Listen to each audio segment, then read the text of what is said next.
Alex de Minaur advances to Toronto QF's Match Highlights Analysis. Alex de Minaur triumphs in Toronto, while Rublev advances after Davidovich Fokina's retirement. In a thrilling match at the National Bank Open presented by Rogers, Alex de Minaur showcased his determination and skill, winning a hard-fought three-set battle against Frances Tiafoe.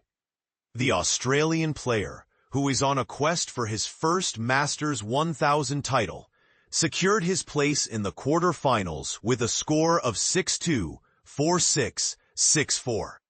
This victory marks his 7th consecutive win, a testament to his growing prowess on the ATP Tour.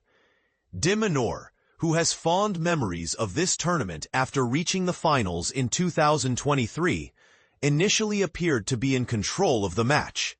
For the first hour, it seemed he would easily dispatch Tiafoe and move forward in the competition. However, the match took a turn when Tiafoe, down a set in a break, began to find his rhythm, landing powerful forehands that leveled the score on his first set point. Despite the pressure, it was de Minaur who maintained a proactive approach during critical moments. At a pivotal moment in the match, he saved 2 break points while tied at 3-3, and then seized the crucial break in the 9th game. One of the standout points came at 4-4, where de Minaur displayed remarkable skill to win a tense rally at 40-40. After 2 hours and 24 minutes of intense play, he served out the match, securing his victory. As of now, de Minaur has accumulated 37 wins in the 2025 season, according to the Infosys ATP Win-Loss Index. This is a significant achievement, as he aims to reach 50 tour-level victories in a single season for the first time. His previous bests were 47 wins in both 2024 and 2022, and 46 in 2023. Reflecting on his match, de Minaur acknowledged the challenge posed by Tiafoe, stating it was never going to be easy, and Frances has the ability to turn the switch on whenever he wants, so it is always very tricky to put him away. I think I battled him, myself, and the conditions, and I'm happy to sneak away with a win today. With this victory, de Minaur has climbed 2 spots to 6th in the PIF ATP Live Race to Turin, improving his head-to-head record against Tiafoe to 3-1. He is now setting his sights on making a second appearance at the prestigious Nitto ATP Finals. Having recently claimed the title at the ATP 500 event in Washington, de Minaur is on a roll, and he is now looking forward to facing either Ben Shelton or Flavio Cobolli in the next round as he pursues his first ATP Masters 1000 crown. On the other side of the court, Andrey Rublev faced a dramatic match against Davidovich Fokina. Rublev was on the brink of defeat, just 2 points away from losing, but he managed to rally back to win the second set. Unfortunately for Davidovich Fokina, he was forced to retire in the deciding set while trailing 6-7-3, 7-6-2, 3-0. Davidovich Fokina had previously held 3 championship points against de Minaur in the Washington final, but was unable to convert those opportunities. In Toronto, he had shown promise by defeating Corentin Moutet and Jakub Mensik in straight sets to reach the 4th round.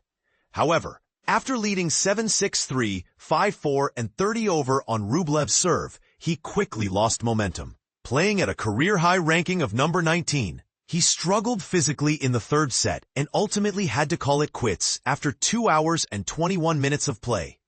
Rublev expressed mixed feelings about the match, saying, "I feel super great to be back in the quarterfinals. Of course, it is not the way I wanted to finish the match, but in the end, we played nearly 2.5 hours, which is also kind of a lot. I feel enough tennis for the day and I just want to recover and take as much rest as I can." With a commanding 6-1 lead in their head-to-head series, Rublev is set to face either Taylor Fritz or Jiri Lehecka in his 14th Masters 1000 quarterfinal, marking his first since Cincinnati last August.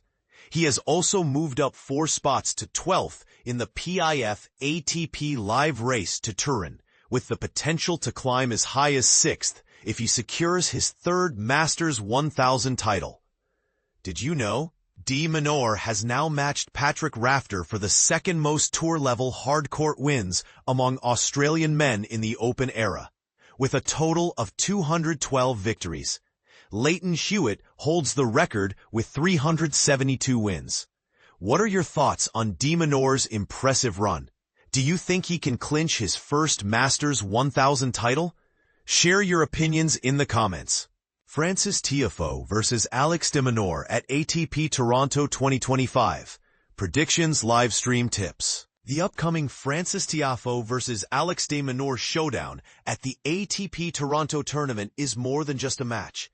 It's a clash that might redefine momentum on North America's fast hard courts. But here's where it gets intriguing. Can Tiafoe, the determined American, disrupt de Minaur's impressive streak on this surface? If you're eager to catch all the live action, tune in to tennischannel.com, with match coverage expected to kick off around 12:30 p.m. Eastern Time on Sunday, August 3rd. Both players are in their mid-20s. Tiafoe is 27, de Minaur 26, and they both began their professional tennis journeys in 2015. Over the years, they've stayed close in the ATP rankings, with de Minaur currently holding the number 8 spot and Tiafoe at number 12. It's a tight race that could easily flip in the near future. Yet surprisingly, these two have only faced off 3 times, with their last encounter dating back to 2022. Interestingly, Tiafoe claimed victory on indoor hard courts in Paris during that meeting, while de Minaur won the other 2, also on hard courts. Isn't it fascinating that such closely matched players haven't had more head-to-head battles? Many tennis fans might agree this is a missed opportunity to witness a captivating rivalry unfolding. They each offer something unique to the crowd. Tiafoe is known for his charismatic, crowd-pleasing style, often pulling off shots that ignite excitement in the stands. Conversely, de Minaur is a master of relentless speed and tenacity, quietly letting his exceptional footwork and defensive skills do the talking. Watching him chase down seemingly impossible balls from corner to corner can be just as thrilling as spectacular shot-making. Looking at their form this year, de Minaur appears to have the edge with a formidable 37-13 win-loss record, while Tiafoe sits at 22-16. De Minaur comes into this tournament riding high after his recent City Open triumph, a boost that naturally raises expectations. Nevertheless, Tiafoe's season hasn't been without highlights. Most notably, he became one of the first American men in over 2 decades to reach the Roland Garros quarterfinals, standing alongside Tommy Paul as a sign of American tennis resurgence. When these two meet, Tiafoe will likely aim to keep rallies short by playing aggressively and using his finesse to stretch de Minaur across the court. However, this is where the challenge intensifies. De Minaur's court coverage is exceptional, arguably one of the best in the game today. It's a strategic battle between Tiafoe's flair and de Minaur's relentless consistency. So, here's a question for tennis fans. In a matchup where contrasting styles collide, is power and unpredictability enough to outpace consistent retrieval and stamina?